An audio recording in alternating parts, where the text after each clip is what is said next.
बच्चे आज हम +1 की फिजिक्स की एक नई कहानी शुरू करने वाले हैं, या फिर मैं कहूं फिजिक्स की असल में शुरुआत होने वाली है +1 की with chapter motion in one dimension. मेरे चैप्टर का नाम है मोशन इन वन डायमेंशन। इस चैप्टर से असल में फिजिक्स +1 की शुरू होगी आपकी।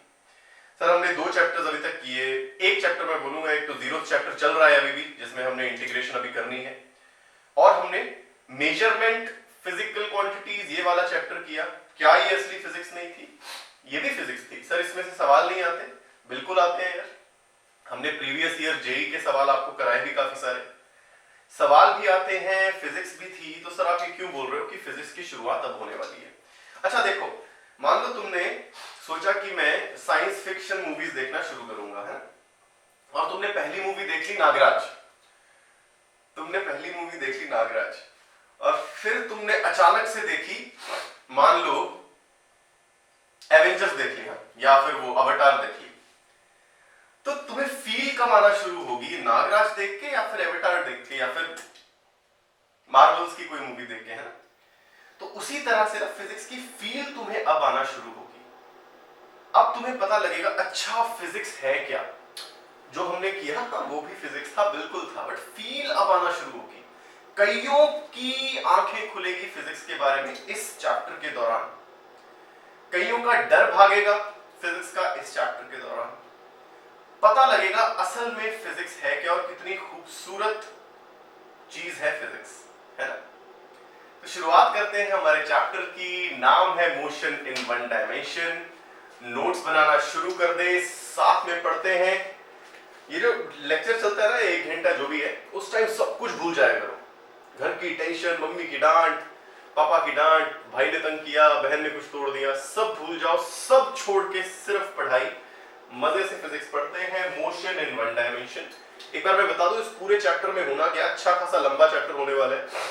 निपटाने को ये चैप्टर कई कोचिंग में यूं 3-4 लेक्चर्स में निपट जाता है, बट बहुत इंपॉर्टेंट चैप्टर है। बेस बनता है फिजिक्स का, फील आती है फिजिक्स की, और अगर इस चैप्टर में फील आ गई तो पूरे 2 साल फील ही आती रहेगी, तुम्हें आसानी से फिजिक्स सारी समझ आ जाएगी।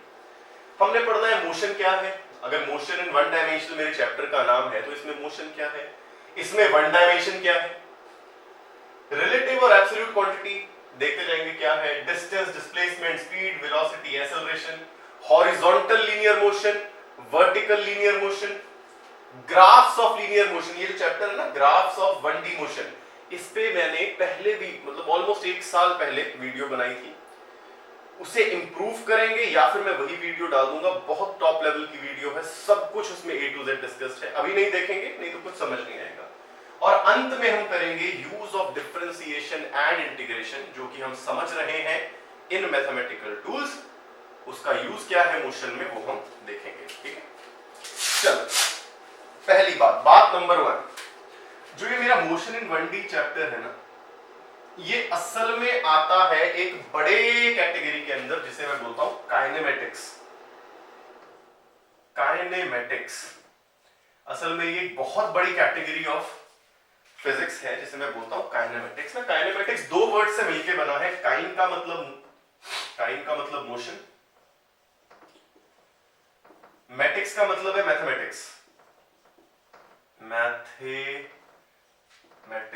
एक तो ये मैथमेटिक्स की ना MATH मैथमेटिक्स की स्पेलिंग मुझे मैथमेटिक्स पढ़ने के कई साल बाद आई, नहीं तो मुझे मैथमेटिक्स की स्पेलिंग नहीं आती थी। चलो खैर, काइनेमेटिक्स का मतलब है मोशन से रिलेटेड सारी कैलकुलेशंस, मोशन से रिलेटेड सारा maths is known as kinematics. अब काइनेमेटिक्स में हम पता है क्या छोड़ देते हैं, हम we do not take in account the cause of motion। Motion क्यों हुआ इससे लेना देना नहीं है। इससे लेना देना जब होगा उसे मैं मैकेनिक्स बोलूंगा, वो दूसरे तीसरे चौथे चैप्टर में शुरू होगा। अभी हमें क्या लेना देना है कि मोशन चलो हो गया, उससे रिलेटेड सारा मैथ्स मुझे आना चाहिए। भाई कितनी दूरी तक चला, क्या डिस्प्लेसमेंट की, कितनी तेजी से चला, कितना स्लो चला, क्या एक्सेलरेशन थी, 11वें सेकंड में कितना चला, 12वें सेकंड में कितना चला, एक्सेलरेशन कितनी थी, एक्सेलरेशन ड्यू टू ग्रेविटी लगी तो कैसे चला, कहां रुका, क्यों नहीं रुका, क्या खाया, क्या पिया। मोशन से रिलेटेड ये सारी चीजें काइनेमेटिक्स के अंदर आती है। सिर्फ एक चीज हम छोड़ देते हैं, हमें इससे लेना देना फिलहाल नहीं है कि क्या फोर्स लगी जिसकी वजह से चला, राइट? इससे हमें लेना देना बिल्कुल नहीं है। This is my kinematics. इसके अंदर जो पहला चैप्टर है वो है मेरा 1D मोशन, जिसकी अगले 11 से 12 लेक्चर्स तक हम बातें करेंगे मोशन इन 1D की। हर तरीके का कंसेप्ट, जैसे बोलते हैं Kota is the best place for taking coaching वगैरह वगैरह, हर एक कंसेप्ट जो कोटा की किसी भी कोचिंग फैसिलिटी में पढ़ाया जाता है आपको यहां मिलेगा। हर एक previous year questions, JEE mains, advance में जो आते हैं सब करेंगे और देखेंगे, दिमाग खुलेगा कितनी आसानी से चीजें हो रही हैं अगर इस चैप्टर में फील आई तो, जो कि आना गारंटीड है। अब कई बच्चों को नहीं भी आएगी फील, वो चलो धीरे धीरे फील का क्या आ जाती है, धीरे धीरे आ जाएगी। तो शुरुआत करते हैं मोशन इन 1D से, मोशन इन 1 डायमेंशन से। चैप्टर का नाम है मोशन इन 1 डायमेंशन। इन सवालों के उत्तर हमें देने हैं पूरे चैप्टर में। चलो, तो सबसे पहले बात करते हैं व्हाट इज मोशन। मोशन है क्या? मोशन है क्या? What is motion? कई बच्चे बोलेंगे चलना मोशन है, तेज चलना, धीरे चलना, रुक रुक के चलना, बातें करते करते चलना मोशन है। चलो, मोशन की एक फॉर्मल डेफिनेशन समझते हैं। मोशन की एक फॉर्मल डेफिनेशन समझते हैं। मान लो मेरे पास ये दो बॉडीज हैं, I have these two bodies, और देखो ये एक दूसरे से दूर जा रही है, ये एक दूसरे के पास आ रही है, दूर जा रही है, पास आ रही है। मोशन की एक फॉर्मल डेफिनेशन है, जिसे हम बोलते कैसे हैं, जिसे हम समझते कैसे हैं, when the distance between two bodies, when the distance between two bodies increases और decreases with respect to time. समय के साथ साथ दो बॉडीज के बीच की दूरी बढ़े या घटे तो मैं बोलूंगा वो बॉडीज मोशन में है। अगली लाइन ध्यान से सुनना, मैं बोलूंगा वो बॉडीज मोशन में है एक दूसरे के लिए। ये एक दूसरे के लिए बहुत इंपॉर्टेंट पॉइंट है, इससे अगले पॉइंट पे हम आने वाले हैं। ये एक दूसरे के लिए ना बहुत इंपॉर्टेंट चीज है। तो मोशन की एक फॉर्मल डेफिनेशन लिखेंगे। मोशन को मैं क्या बोल रहा हूं? When distance between bodies either increases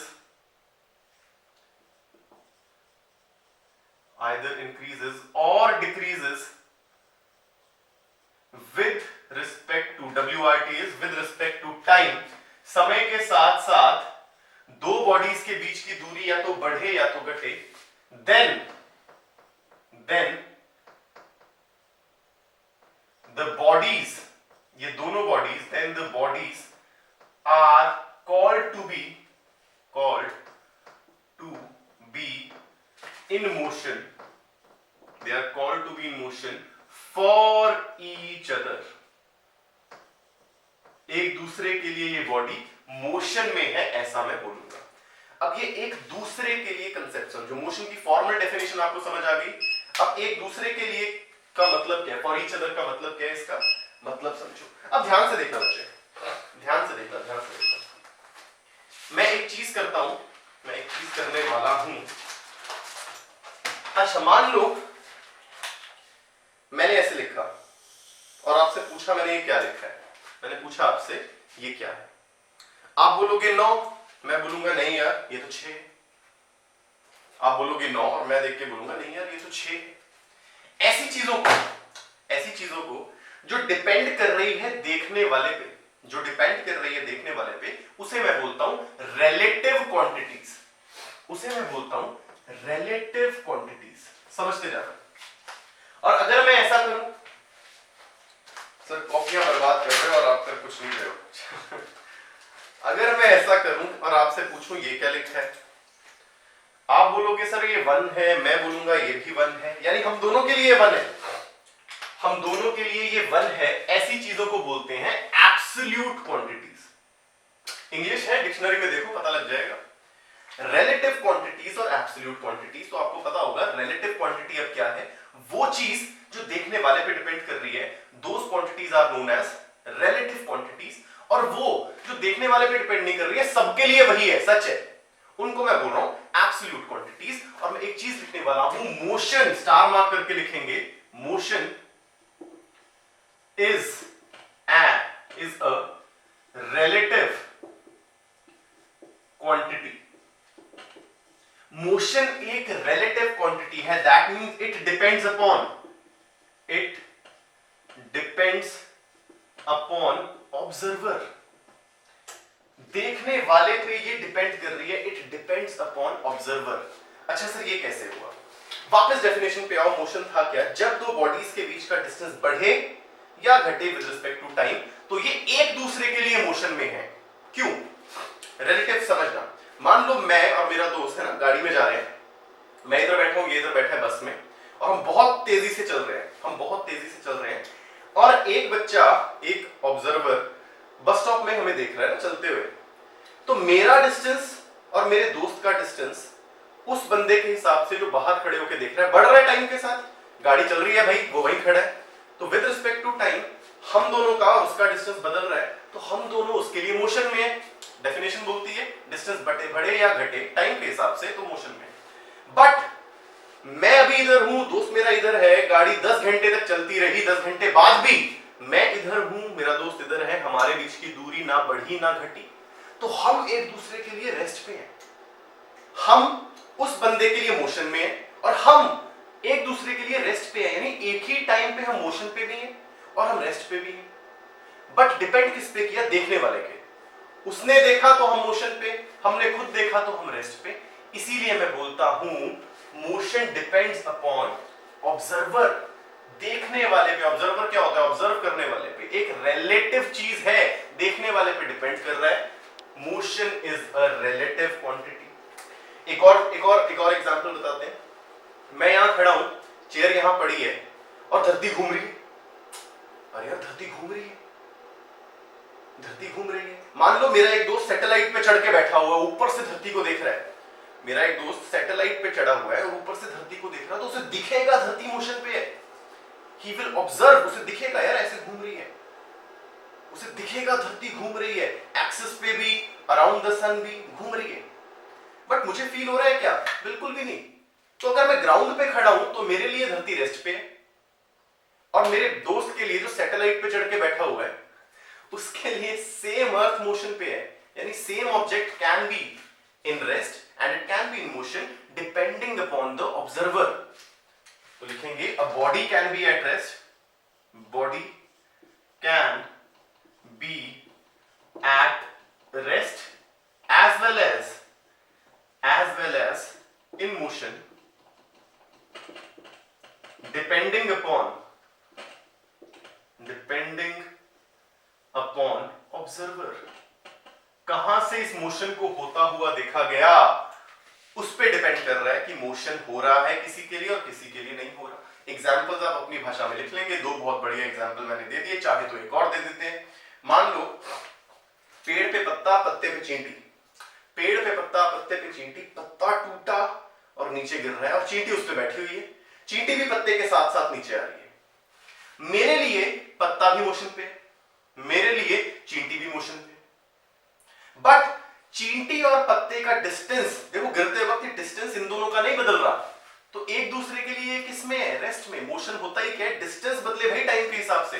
चींटी अभी भी पत्ते पे थी, अभी भी पत्ते पे, अभी भी पत्ते पे, उसके हिसाब से तो रेस्ट पे ही है, डिस्टेंस ना बढ़ रहा ना इंक्रीज डिक्रीज कर रहा। मेरे लिए भाई साफ दिख रहा है मोशन हो रहा है। सो motion depends upon the observer. और इसी से रिलेटेड एक टर्म है जिसे मैं बोलता हूं, स्टार मार्क करेंगे, frame of reference. Frame of reference देखने में बहुत हाई फाई सी टर्म लग रही है नहीं। फ्रेम ऑफ रेफरेंस क्या है? पूरे स्पेस में वो जगह जहां से आप मोशन होता हुआ देख रहे हो, that is known as frame of reference. लिखेंगे the point in space, the point in space, the point in space. Space क्यों बोल रहा हूं यार? हम सब स्पेस में ही तो हैं, हम सब कहां है? स्पेस में। The point in space from where motion is observed, उसको उसको मैं बोलता हूं फ्रेम ऑफ रेफरेंस। तो अगर मैं बोलूं motion depends upon frame of reference, इसमें कुछ गलत नहीं है, ये डिपेंड कर रहा है आप कहां से देख रहे हो। तो मैं बोलूंगा मोशन डिपेंड्स अपॉन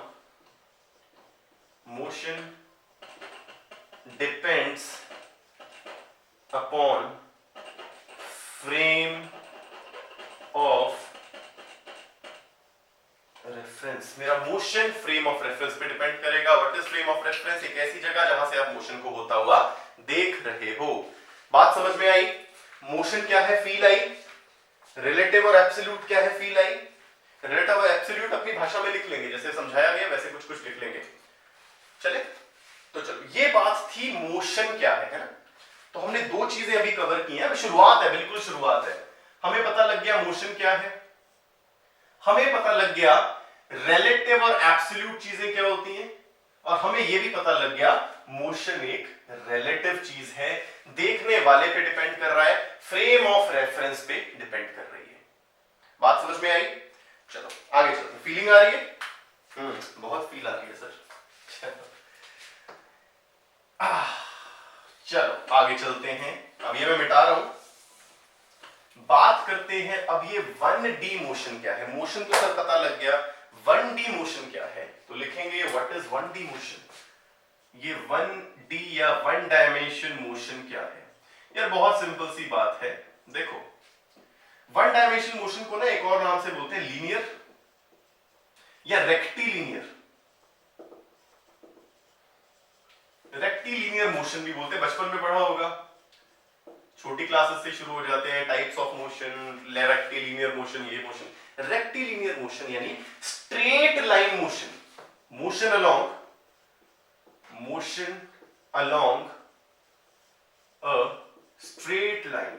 सीधी सीधी चलती बॉडी के मोशन को यहां जा रही है तो हमेशा यहीं जा रही है, यहां जा रही है तो हमेशा यहीं जा रही है, ऐसे जा रही है तो हमेशा यहां जा रही है। इस प्रकार के मोशन को मैं बोलता हूं this is 1 dimensional motion, motion along a straight line, motion along a straight line. ऐसे मोशन को मैं नाम दे रहा हूं रेक्टिलिनियर मोशन या फिर 1 dimensional motion.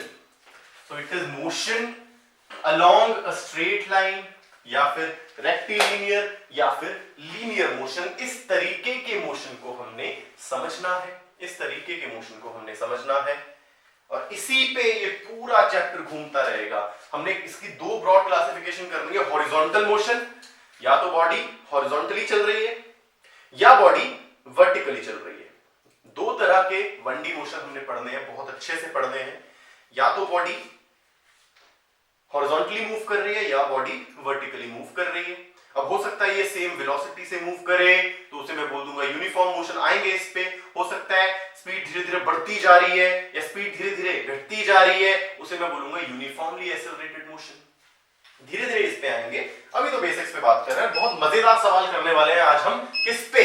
Distance and displacement पे। आज हमारा मेन टॉपिक रहने वाला है डिस्टेंस एंड डिस्प्लेसमेंट। नोट्स साथ साथ आप बना भी सकते हैं, और रेफरेंस के लिए आपको जेई क्वालिफाइड जो हमारा बच्चा है, एक लास्ट ईयर का एक बच्चा, उसके नोट्स आपको मिल जाएंगे पीडीएफ फॉर्मेट में। आप खुद के नोट्स बनाएं, मैं ये प्रेफर करूंगा, बट रेफरेंस के लिए बहुत प्यारे नोट्स बनाए गए हैं, वहां से आप देख सकते हैं चीजें। तो हेडिंग डालेंगे distance versus displacement. Distance versus displacement. क्या है डिस्टेंस, क्या है डिस्प्लेसमेंट? चलो मान लो मैं अपने घर से अब ना, किसी भी इंडिया के बच्चे को बोलो घर बनाए तो वो यही बनाएगा, किसी को भी बोल लो वो घर ऐसा ही बनाएगा। तुम बोल देना किसी भी छोटे बच्चे को, तो मैं घर बना, वो ऐसा ही घर बना देगा, ज्यादा से ज्यादा ऐसे लाइनें मार देगा, साइड में पेड़ बना देगा, बट बनाएगा घर ऐसा ही। हमें ड्राइंग क्लासेस में ऐसा ही सिखाया गया, तो हमने सीख लिया घर होता है तो ऐसा ही होता है, ठीक है। तो मान लो मैं घर से जा रहा हूँ स्कूल, अब स्कूल तो तुम जाते नहीं हो, तो मान लो तुम घर से जा रहे हो, किसी पब में जा रहे हो, पब, ये पबजी वाला पब नहीं है, ये पब है, ठीक है। तुम घर से चले, तुम घर से पब जाना चाहते, तुम ऐसे गए, यहां घूमे फिरे, यहां गए, या फिर तुम ऐसे गए, घूमे घूमे घूमे घूमे घूमे यहां गए। ये है मेरा पॉइंट ए, ये है मेरा पॉइंट बी, है। या फिर तुम सीधा सीधा गए और पब पहुंच गए, तुम पब पहुंच गए। ये मेरा पाथ 1 है, पाथ 1, ये मेरा पाथ 2 है, और मैं इसको नाम देता हूं पाथ 3। अब ना ये तीनों ही डिस्टेंस है, पहली बात ये तीनों ही डिस्टेंस है, यहां से वहां जाने के लिए 3 रास्ते थे, ये तीनों ही डिस्टेंस है, राइट। तो डिस्टेंस को मैं क्या बोलता हूं, ध्यान से समझना, डिस्टेंस को डिफाइन क्या कर रहा हूं, distance is defined as the length of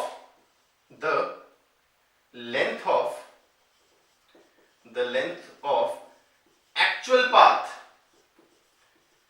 the length of actual path covered while going from point A to B is known as distance। distance क्या है, असली रास्ते की लेंथ जो मैंने फॉलो किया, the length of actual path followed while going from point A to B is known as distance. Unit की बात करूं, तो बहुत सिंपल सी बात है, मीटर होने वाली है जिसे स्मॉल m से डिनोट करेंगे। डायमेंशन की बात करूं तो क्या होगा, ये एक लेंथ है तो m0 L1 T0, ये मेरी डायमेंशन होने वाली है। प्रॉमिस किया गया था जब भी नई फिजिकल क्वांटिटी आएगी उसकी यूनिट और डायमेंशन की बात करेंगे, यानी जो मेरा चैप्टर नंबर 1 है वो 2 साल तक चलता रहेगा। कई बार क्या करते हैं, कई बार बच्चे पहले ही चैप्टर में रट्टा मारना शुरू कर देते हैं, पता है नहीं स्ट्रेस क्या है, स्ट्रेन क्या है, विस्कोसिटी क्या है, बट रट लिया, फायदा ही कुछ नहीं है यार, क्या फायदा उसे रटने का, पता ही नहीं है फिजिकल क्वांटिटी क्या है। इसीलिए जैसे जैसे कोई नई फिजिकल क्वांटिटी आएगी उसकी यूनिट, उसकी डायमेंशन साथ साथ करते रहेंगे, यानी chapter number 1 continuous for 2 long years, 2 साल तक चलता ही रहेगा, खासकर डायमेंशन वाला पार्ट। इस चीज को मैं बोल रहा हूं डिस्टेंस, रास्ते की असली length is known as distance. But अगर तुम गौर करो तो ये वाला रास्ता खास है, ये मेरा शॉर्टेस्ट डिस्टेंस है, ये मेरा शॉर्टेस्ट डिस्टेंस है, और शॉर्टेस्ट डिस्टेंस को एक खास नाम दे दिया है, शॉर्टेस्ट डिस्टेंस को एक खास नाम दे दिया है, ये path 3 is my shortest distance. इस शॉर्टेस्ट डिस्टेंस को खास नाम दिया है जिसे मैं बोल रहा हूं डिस्प्लेसमेंट। इसकी भी यूनिट मीटर है, कोई फर्क नहीं, इसकी भी डायमेंशन m0 L1 T0 ही है, कोई फर्क नहीं। फर्क क्या है दोनों में, डिस्प्लेसमेंट एक वेक्टर क्वांटिटी है और मेरा डिस्टेंस एक स्केलर क्वांटिटी है, फर्क इतना सा है। और डिस्प्लेसमेंट है क्या, it is the shortest distance between 2 points, 2 points के बीच का शॉर्टेस्ट डिस्टेंस को मैंने नाम दे दिया डिस्प्लेसमेंट, राइट। यूनिट में फर्क नहीं, डायमेंशन में फर्क नहीं, सिर्फ फर्क इतना है, ये है वेक्टर, ये है स्केलर। सर ऐसा क्यों है? फॉर एग्जांपल किसी ने मुझे यहां खड़े होकर पूछा, भाई साहब इलांटे तक का रास्ता बताओ, तो जब मैं उसे रास्ता बताऊंगा ना तो रास्ते कई होंगे, सर यहां से जाओ, वहां से जाओ, इधर चल जाओ, वो चल जाओ, यहां से जाओ, वहां से जाओ, ये पकड़ो, वो पकड़ो, वहां पहुंच जाओ। बट डिस्प्लेसमेंट क्या है, डिस्प्लेसमेंट समझना, मैं उसे बोलूंगा, उसे एक डायरेक्शन दिखाऊंगा, अरे यार तू इस रास्ते में सीधा चलता जाएगा, इस रास्ते में इस तरफ सीधा सीधा चलता जाएगा, तू इलांटे पहुंच जाएगा। अब जरूरी नहीं है ये सीधा सीधा असल में रास्ता हो सकता है बीच में जंगल आए, बीच में भालू आए, चीता आए, कुछ भी आए, बिल्डिंग आ जाए, तो जरूरी नहीं है वो असली में रास्ता हो। बट डिस्प्लेसमेंट है कि सीधा सीधा इस तरफ चल ले, तू पहुंच जाएगा, शॉर्टेस्ट डिस्टेंस। और इस तरफ का मतलब क्या है, डायरेक्शन बता रहा हूं, यानी डायरेक्शन स्पेसिफाई करनी पड़ गई, तो वो क्या हो गई, वेक्टर क्वांटिटी। वेक्टर स्केलर बहुत बढ़िया से किए हैं हमने, फील से समझे हैं, कैलकुलेशन तो चलो समझी है, बट फील लगाई है कि होता क्या है डिस्प्लेसमेंट एंड डिस्टेंस। अब क्लियर होना चाहिए, it is a vector quantity, this is a scalar quantity. Distance is the length of actual path covered, and what is displacement, shortest distance between 2 points, shortest distance between 2 point. इसे ऐसे भी लिख सकते हैं, star mark करके लिखना, distance, shortest distance, ऐसे भी लिख लो, shortest distance between initial and final points. Initial और फाइनल पॉइंट्स के बीच का सबसे छोटा distance is known as displacement. तो बात समझ में आई। आज हमारी डिस्कशन इन दोनों पे ही चलेगी, डिस्टेंस डिस्प्लेसमेंट पे अभी और कुछ बात नहीं कर रहे हैं। बहुत बढ़िया बढ़िया सवाल करने वाले हैं, कंसेप्ट बिल्डअप करने वाले सवाल कर रहे हैं। अब यहां से एक चीज आपको पता लगी, अच्छा डिस्प्लेसमेंट देखना, अगर मैं सीधा सीधा जाऊं तो डिस्टेंस भी यही है और डिस्प्लेसमेंट भी यही है, यानी कई केसेस में displacement will be equal to distance, कई केसेस में displacement will be equal to distance. अगर मैं सीधा सीधा जा रहा हूं तो यही डिस्टेंस कवर किया, यही डिस्प्लेसमेंट थी, और बाकी हर केसेस में डिस्टेंस डिस्प्लेसमेंट से ज्यादा ही होने वाला है। तभी तो बोल रहे हैं displacement is the shortest path, यानी डिस्प्लेसमेंट या तो डिस्टेंस से छोटा होगा या बराबर होगा। प्लीज इसे स्टार मार्क करके लिख लेंगे, my displacement is always less than और इक्वल टू डिस्टेंस। इस रास्ते में इक्वल है जो डिस्टेंस वही डिस्प्लेसमेंट, इस रास्ते में डिस्टेंस ज्यादा, इस रास्ते में भी डिस्टेंस ज्यादा है। डिस्टेंस या तो डिस्प्लेसमेंट के बराबर होगा या ज्यादा होगा, या मैं बोल सकता हूं डिस्प्लेसमेंट या तो डिस्टेंस के बराबर है या हमेशा उससे छोटी रहने वाली है। तो I hope distance and displacement का कंसेप्ट सुपर क्लियर हुआ होगा। अब आते हैं प्यारे प्यारे न्यारे न्यारे कंसेप्ट बिल्ड करने वाले सवालों पे। ओहो, सुबह सुबह मैंने जीव हत्या कर दी, मच्छर मर गया, अब इसकी डेड बॉडी ठिकाने लगानी पड़ेगी। चलो कोई बात नहीं। अब आते हैं प्यारे प्यारे न्यारे न्यारे सवालों पे, अच्छे अच्छे सवालों पे आते हैं। मेरा मार्कर मैंने ना जाने कहां रख दिया, मिल गया। चलो क्वेश्चन नंबर 1 लिखेंगे, बहुत अच्छे अच्छे सवाल करेंगे, छोटे सवालों से शुरू करेंगे, बड़े सवालों की तरफ जाएंगे। क्वेश्चन नंबर 1 बोल रहा है, a person moves 3 meter towards east. It moves 3 meter towards east, then moves 4 meter towards south, again moves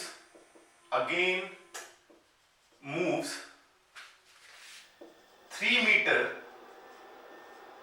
towards west. Free इंसान है, लॉकडाउन चल रहा है, काम धाम इसके पास है नहीं, चलता जा रहा है कभी इधर कभी उधर।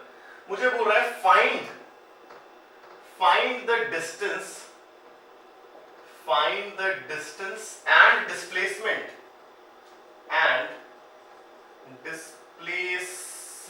covered by the person। खुद पहले ट्राई करेंगे, फिर देखेंगे क्या चल रहा है। कर लिया, आंसर कमेंट सेक्शन में सारे मेंशन करेंगे, 11वीं के भी 12वीं के भी सभी बच्चे। तो मैं क्या करता हूं, मैं इसे एक एक्सेस सी बना लेता हूं, और मुझे पता है बचपन से सिखाया गया है ईस्ट वेस्ट नॉर्थ साउथ। और पहली बात है बच्चे, नॉर्थ साउथ तो बनाते तो ऐसे हो ना, हम ये प्लेन पे बना रहे हैं।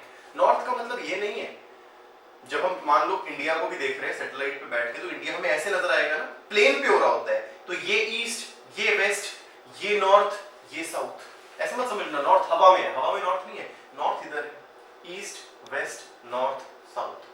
बात समझ में? चलो, मुझे बोल रहा है a person moves 3 metre towards east. मान लो यहां खड़ा था बंदा, 3 मीटर गया ईस्ट की तरफ, then moves 4 metre towards south. 4 metre इधर गया भाई, 4 मीटर इधर गया, फिर बोल रहा है 3 मीटर टुवर्ड्स वेस्ट, वेस्ट की तरफ, फिर 3 मीटर आ गया, पॉइंट ए से चला पॉइंट बी पे पहुंचा, पॉइंट ए से चला पॉइंट बी पे पहुंचा, पूछा नहीं पहुंचा, तो मेरा distance, what is my distance? Distance is nothing, it is the length of actual path. असल में पाथ क्या था? ये यानी 3 + 4 + 3 6 + 4 10 मीटर चला। इसने डिस्टेंस कितना कवर किया? 10 मीटर का करा। अब डिस्प्लेसमेंट निकाले। डिस्प्लेसमेंट अगर मैं निकालूं तो इनिशियल पोजीशन ये, फाइनल पोजीशन ये, यहां के बीच का सबसे छोटा रास्ता ये कितना होगा? अगर ये 4 तो ये भी 4, तो मेरी डिस्प्लेसमेंट आ जाएगी 4 मीटर। जिसने लिखा 4 मीटर उसको अगर ये 2 नंबर का सवाल होगा तो मैं दूंगा 0। क्यों दूंगा? अरे डिस्प्लेसमेंट एक वेक्टर क्वांटिटी है, वेक्टर क्वांटिटी की डायरेक्शन बताना बहुत जरूरी है। और डायरेक्शन चाहे जिस मर्जी तरीके से बताऊं, मैं लिख दूं 4 metre from A to B, या मैं लिख दूं 4 मीटर टूवर्ड्स बी, या मैं लिख दूं 4 मीटर, ये क्या है? South, towards south. जो मर्जी लिखूं, बट डायरेक्शन बताना बहुत इंपॉर्टेंट है। भाई वेक्टर क्वांटिटी कर रहे हो, मजाक नहीं चल रहा, अकेले नहीं बेच रहे हो। तो मेरा आंसर इज 4 मीटर, और डायरेक्शन किसी भी तरीके से आप मेंशन करो, बात खत्म। डायरेक्शन किसी भी तरीके से मेंशन करो, बात खत्म।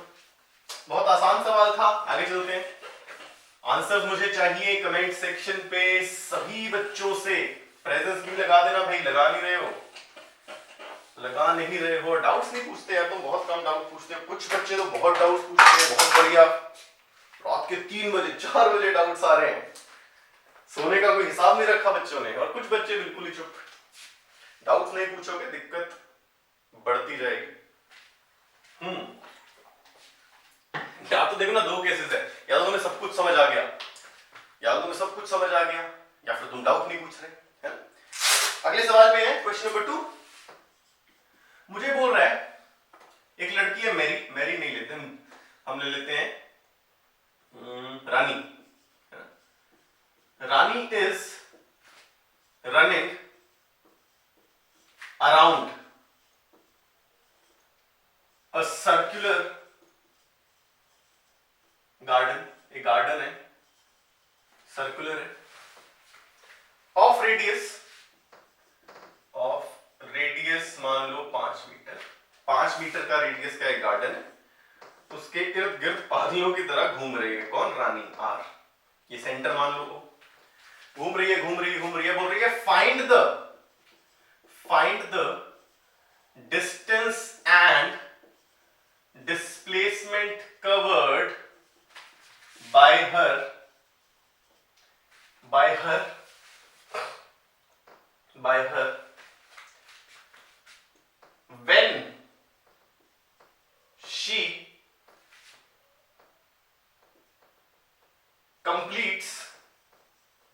when she completes 4 circles around it। पूरा 4 बार जब दौड़ ली तो उसने कितना डिस्टेंस कवर किया, कितनी डिस्प्लेसमेंट थी, उसका हिसाब मुझे दे दो। तो यार 4 बार दौड़ी, हम बिल्कुल भेदभाव नहीं करते दौड़ा दौड़ी में। 4 बार दौड़ी यानी 1 2 3 4 बार दौड़ी अराउंड अ सर्कुलर पाथ। तो एक बार दौड़ती तो कितना डिस्टेंस कवर करती? 2 पाई आर, सर्कमफेरेंस यही है, सर्कमफेरेंस पे दौड़ रही है, यानी कितना? 2 पाई × 5 यानी 10 पाई। एक सर्कल कंप्लीट कर रही है यानी 10 पाई डिस्टेंस दौड़ रही है।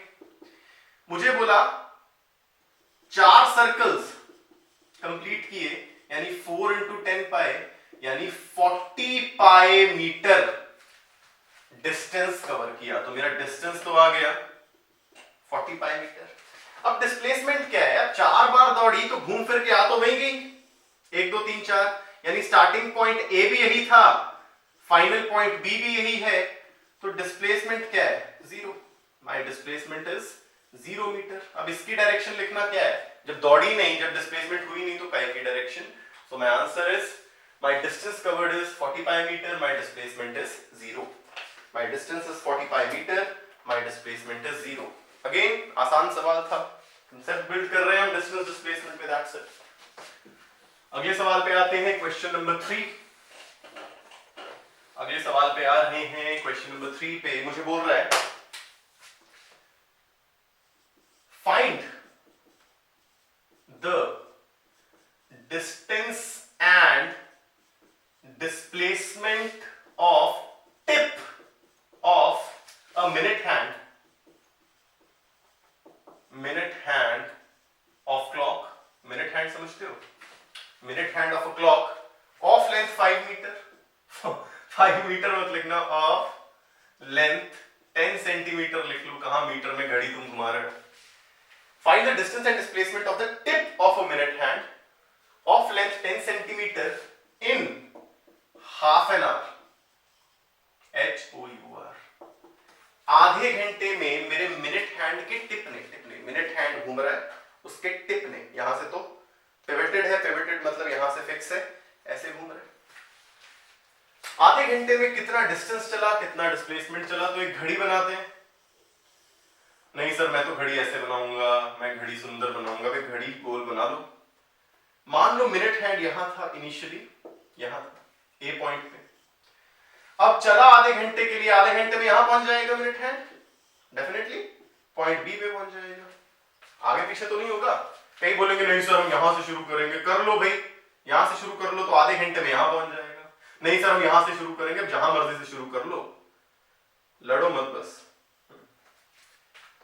यहां से चला आधे घंटे में यहां पहुंचा, तो असल में इस टिप ने, टिप का डिस्टेंस पूछा कितना ट्रेवल किया, इस टिप ने ये सारा डिस्टेंस ट्रेवल किया, ये सारा डिस्टेंस ट्रेवल किया, इसकी लेंथ है 10 सेंटीमीटर और ये सर्कल का रेडियस भी है, इस सर्कल का रेडियस भी है ये। तो कितना डिस्टेंस ट्रेवल किया, my distance travelled in half an hour is circumference का आधा यानी 2 पाई आर का आधा यानी पाई आर, आर है 10 यानी 10 पाई सेंटीमीटर डिस्टेंस ट्रेवल किया इसने, 10 पाई सेंटीमीटर। डिस्प्लेसमेंट की बात करें, डिस्प्लेसमेंट की बात करें तो डिस्प्लेसमेंट क्या है, इनिशियल और फाइनल पोजीशन का सबसे छोटा डिस्टेंस, यही दिख रहा है, ऐसे जाओगे तभी पहुंचोगे सबसे छोटे डिस्टेंस के थ्रू। और ये डिस्टेंस क्या है, 10 ये यानी my displacement is 10 plus 10 which is 20 centimetre. अधूरा आंसर क्या बोलूंगा, along AB या फिर towards भी, कुछ भी लिख लो, बस डायरेक्शन जरूर मेंशन करनी है। तो मैं डिस्प्लेसमेंट इज 20 सेंटीमीटर, डिस्टेंस तो मेरा आ गया था पाई आर यानी 10 पाई सेंटीमीटर। बातें आ रही है समझ में? करें एक और सवाल, क्वेश्चन नंबर 4 की तरफ बढ़ रहे हैं। इसी सवाल में थोड़े चेंजेस करते हैं, इसी सवाल में थोड़ा चेंजेस कर रहे हैं। हाफ एन आवर की जगह बोल रहे हैं आफ्टर 45 मिनट्स, 45 मिनट बाद क्या हो रहा है, डिस्टेंस भी बताएं, डिस्प्लेसमेंट भी। आंसर सारे कमेंट सेक्शन पे, आंसर सारे कमेंट सेक्शन में। चलो घड़ी 10 सेंटीमीटर का मिनट हैंड, यहां से शुरू करेगा तो मेरे ख्याल से 45 मिनट में यहां पहुंच जाएगा, 45 मिनट में यहां पहुंच जाएगा। तो किसी ने बोला डिस्टेंस, डिस्टेंस क्या है, ये सारा और ये क्या है, सर्कमफेरेंस का 3/4, इतना 1/4 है तो ये बचा हुआ 3/4 है, यानी distance is 3/4 of circumference which is 2 pi r. 2 से 4 मर गया यानी 3/2 पाई, रेडियस इज 10, 2 से 10 मर गया यानी 15 पाई सेंटीमीटर। असल में इस टिप ने जो डिस्टेंस कवर किया, इस टिप ए ने डिस्टेंस ट्रैवल किया 15 पाई सेंटीमीटर। भैया कैलकुलेशन में मैं गड़बड़ कर दूंगा तो गुस्सा नहीं होंगे, कमेंट सेक्शन में ये नहीं लिखेंगे ओहो सर आपने तो धोखा दे दिया। कोई धोखा नहीं दिया यार।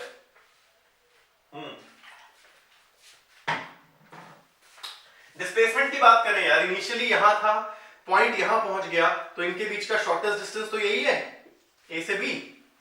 कैसे निकालेंगे, बचपन से पढ़ते आ रहे हैं एक थ्योरम, पाइथागोरस बाबा की थ्योरम। क्या बोलता है, base perpendicular right angle triangle दिख रहा है, ये 10 तो ये कितना हो जाएगा 10 का स्क्वायर प्लस 10 का स्क्वायर का अंडर रूट, हाइपोटेन्यूज इसका स्क्वायर प्लस इसके स्क्वायर का अंडर रूट, यानी this would be 10 root 2।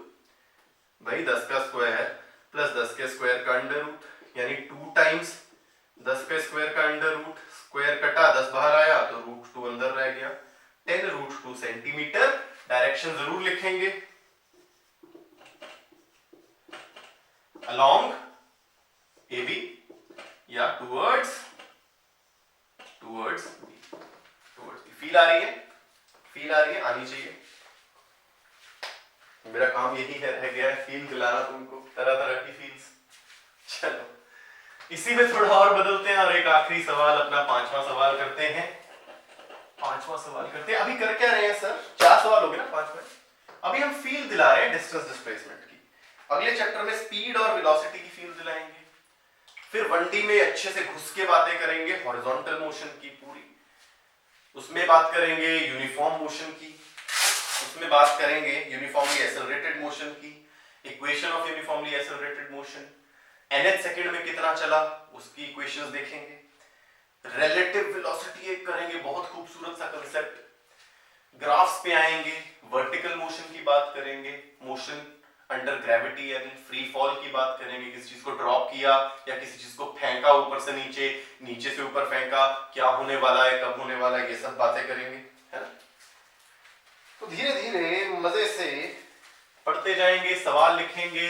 45 minutes की जगह बोल रहा है 60 मिनट्स, तो कोई दिक्कत नहीं है। अगर यहां से शुरू हुआ मिनट हैंड की टिप 60 मिनट में वापस यहीं आ जाएगी, 60 मिनट में वापस यहीं आ जाएगी। तो इनिशियल पॉइंट ए भी यहाँ, फाइनल पॉइंट बी भी यहाँ, तो डिस्प्लेसमेंट सीधे लिख दो। पहले तो डिस्प्लेसमेंट 0 सेंटीमीटर हुई है, जहां चले वहीं वापस आ गए, लौट के बुद्धू घर को आए।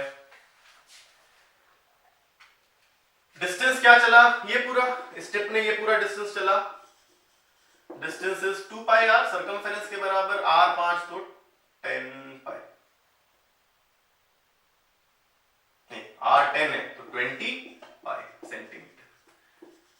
डिस्टेंस कवर किया 20 पाई सेंटीमीटर। बात समझ में आई, डिस्टेंस डिस्प्लेसमेंट की फील आई। चलो बहुत बढ़िया।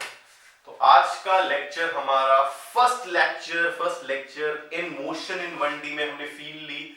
मोशन क्या है, 1D क्या है, मोशन रिलेटिव है तो क्यों है, असल में मोशन की डेफिनेशन क्या है, मोशन देखने वाले पे डिपेंड कर रहा है, खूबसूरती देखने वाले की आंख में होती है, कुछ उसी प्रकार से मोशन भी देखने वाले की आंख के हिसाब से बदल रहा है।